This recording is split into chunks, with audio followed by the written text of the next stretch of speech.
قابل سب احترام معزز سامعین و سامعات،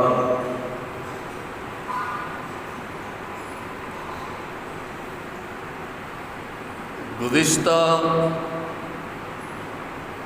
نصف صدی کی طرف اگر جایا جائے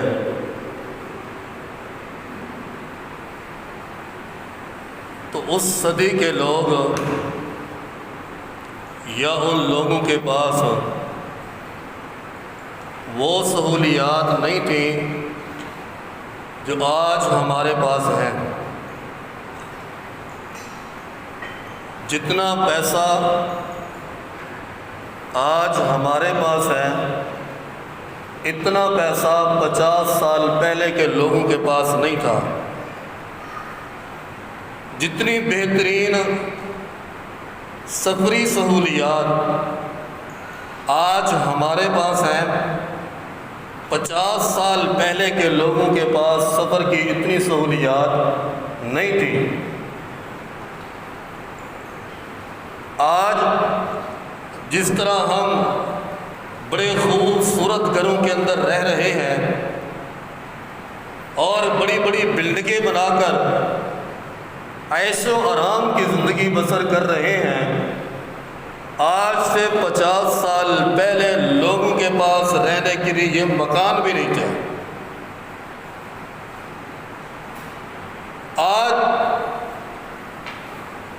ایک بندے کے پاس 10 15 سوٹ ہیں، لیکن 50 سال پہلے کے لوگوں کے پاس موسم کے لحاظ سے ایک سوٹ ہوا کرتا تھا۔ یعنی کہ ان کے پاس زندگی گزارنے کی، دنیا کی زندگی گزارنے کی کوئی بھی سہولیات نہیں تھی، نہ ہی پیسے کی ریل پھیل، نہ ہی مال و دولت کی ریل پھیل۔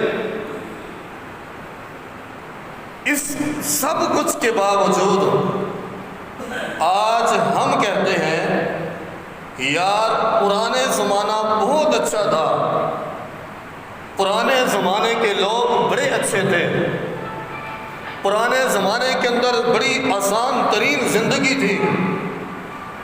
اس کی کیا وجہ ہے؟ حالانکہ ہمارے پاس سہولیات زیادہ ہیں ان کی بنسبت، پھر بھی ہماری زندگی کے اندر سکون نہیں ہے۔ لگژری گھروں کے اندر رہ کر رات کو ساری رات نیند نہیں آتی، عمدہ سے عمدہ سواریوں کے اوپر بیٹھ کر پھر بھی تھکاوٹ ہوتی ہے۔ پیسے کی ریل پھیل ہونے کے باوجود زندگی کے اندر سکھ چین نہیں ہے۔ کہیں پر بھائی سے اڑا ہوا ہے، کہیں پر باپ بیٹے کے درمیان جھگڑا ہے، کہیں پر میاں بیوی کے درمیان اختلافات ہیں، گھر کے اندر اختلافات ہیں، زندگی کے اندر سکون نہیں ہے۔ بظاہر دیکھا جائے تو ہمارے پاس زندگی کی تمام تر سہولیات موجود ہیں۔ آج کا کسان جو ٹیکنالوجی استعمال کر رہا ہے، آج سے 50 سال پہلے یہ ٹیکنالوجی نہیں تھی۔ آج کا کسان بھی اس کی سہولت مل گئی ہے، لیکن اس سب کچھ کے باوجود، اتنی نعمتیں ملنے کے باوجود، اتنی فراوانیاں ملنے کے باوجود آج مسلمان کی زندگی کے اندر سکون کیوں نہیں ہے؟ یہ گھر سے اختلافات کو ختم کرتے کرتے ابھی یہ گھر کے اختلافات ختم نہیں ہوتے، ملکی مسائل ختم نہیں ہوتے، زندگی کی پریشانیاں ختم نہیں ہوتی، اللہ رب العالمین کا عذاب آسمان سے نازل ہونا شروع ہو جاتا ہے۔ ابھی چند دن پہلے کی بات ہے، ہم مہنگائی کا رونا رو رہے تھے، ابھی یہ مہنگائی کا طوفان ختم نہیں ہوا تھا کہ اللہ رب العالمین نے عذاب کی صورت کے اندر بارشیں نازل کر دی۔ ابھی یہ بارشوں والا سلسلہ ختم نہیں ہوا تھا کہ اللہ رب العالمین نے عذاب کا ایک نیا سلسلہ سیلاب کی صورت کے اندر شروع کر دیا، جس کے اندر آ کر سینکڑوں کی تعداد کے اندر لوگ مر گئے، کپ گئے، ڈوب گئے۔ کئی سو گھرانوں کی تعداد کے اندر گھرانے پانی کے اندر بہہ گئے۔ زندہ لوگ ٹکیا کھاتے کھاتے مر گئے، بچانے والا کوئی نہیں تھا۔ اللہ اکبر، ابھی یہ سلسلے ختم نہیں ہوئے تھے، اللہ نے ایک اور عذاب دے دیا، وہ ہے جانوروں کی بیماری۔ غریب بیچارہ غربت کی چکی کے اندر پس رہا تھا۔ تیرے حقوق کے اندر ہم سے اگر سستی ہو چکی ہے، اللہ ہمیں معاف کر دے۔ اے اللہ، حقوق العباد کے اندر اگر کوئی کمی کوتاہی رہ گئی ہے، اللہ معاف کر دے۔ اپنے معاملات درست کرنے کی اللہ مجھے توفیق عطا فرما۔ بندہ اللہ سے معافی مانگے، اللہ آج بھی معاف کرنے والا ہے، اللہ قیامت والے دن بھی معاف کرنے والا ہے۔ اور یاد رکھیں قیامت والے دن معافی کا طلبگار وہی ہوگا جو دنیا کے اندر معافی کا طلبگار ہے، جس کو دنیا کے اندر فکر ہے اپنے گناہوں کو معاف کروانے کی۔ تو حشر والے دن جب کوئی کسی کا نہیں ہوگا، اس دن یہ بات یاد رہے گی کہ میں نے اللہ سے معافی مانگنی ہے۔ تو آج کے جمعے کا خلاصہ یہی ہے کہ اپنے سوچ کے زاویے کو درست کر لیں، اللہ کے بندوں کے متعلق بھی اور اللہ کے متعلق بھی۔ جب سوچ اچھی ہوگی تو زندگی کے اندر اللہ رب العالمین سکون ہی سکون رکھ دے گا۔ اللہ رب العالمین جب سوچ کا زاویہ اچھا ہوگا تو قرآن مجید پڑھتے ہوئے دل لگے گا۔